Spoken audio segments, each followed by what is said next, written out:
What are you really afraid of? We all have our own little fears. Spiders, dark corridors, porcelain dolls. Some people have some very strange and obscure fears, like things not being organized. Some people are afraid of not being perfect. Some people are afraid of being alone. But we have to be choosy about the things we decide to fear. Someday, perhaps in our dreams or slowly creeping into reality, those fears will take over our lives. Spiders will invade your home. They will be in every cabinet, skittering over the walls and crawling over you in your sleep. Their small beady eyes will stare at you from all the walls of your home, and you will never be able to leave your home again. Soon, all you will be able to see is spiders. All of the pictures on your walls, the windows in your house, the food that you try to eat, it will all be covered with the eight-legged creatures. Spiders of all sizes and species will crawl along with your every footstep, and some big black ones will jitter into corners when you enter the room. The spiders will nip at you until there is nothing left. The dark corridor that you walk down every day will never end. As you pass open doors, you will see unspeakable scenes of torture, malice, and horror. Dark shadows will follow at your heels and your sides, whispering disturbing things that add to the terror that the dark corridor installs in your very bones. The corridor is a bit warm. Perhaps it's heated by the fires that you can see spewing in some of the rooms. You will never get used to the things you see in the corridor, the things that slither out of the doors and bite at your heels and arms, only hasten your pace. If you somehow reach the end without giving into madness, you will be swallowed up by the darkness and thrust into the pits of anguish along with the others who have walked this corridor. Porcelain dolls. Some choose to admire their perfect white faces. Their painted beauty remains eternal. Others cringe when they meet the gaze of their faultless eyes. The crack splitting from the eye to the chin looks like a dark, shattered tear. You break its gaze and look down, but there's another one. In fact, the room is filled with the dolls in varying sizes and colors. You feel a cool grip on your ankle that makes you jump. One of the dolls has grabbed you. One of the bigger ones on the chair stands up stiffly, walks behind you, and starts to shove you into the room. Your struggling and fighting does nothing. All of the dolls begin to climb off their chairs and shelves and walk to the center of the room to slowly begin tearing you apart with their small, cool hands, limb by limb, skin and muscle from bone.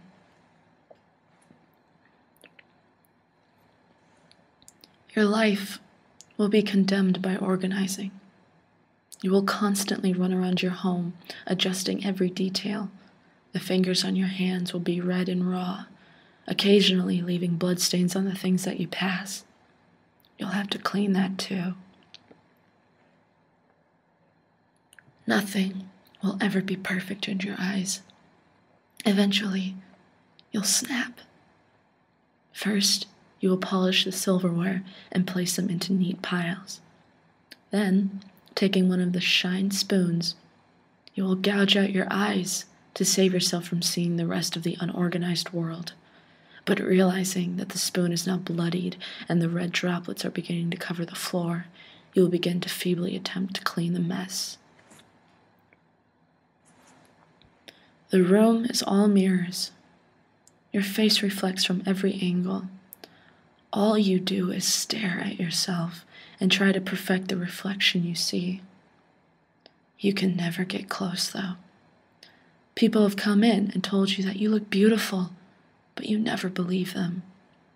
Eventually, they stopped coming, but you don't care. Now you had more time and fewer distractions to try and make yourself the image that you've always dreamed of. Things like eating don't matter too much anymore. though you do eat and drink a little bit every now and then so you can survive and continue your ever-present task. One day, though, it becomes too much.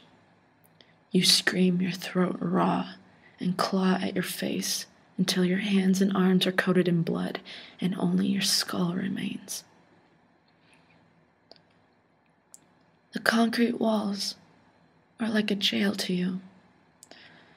But they are, in fact, a jail. There are no windows or doors, just an old-fashioned lamp dangling from the ceiling.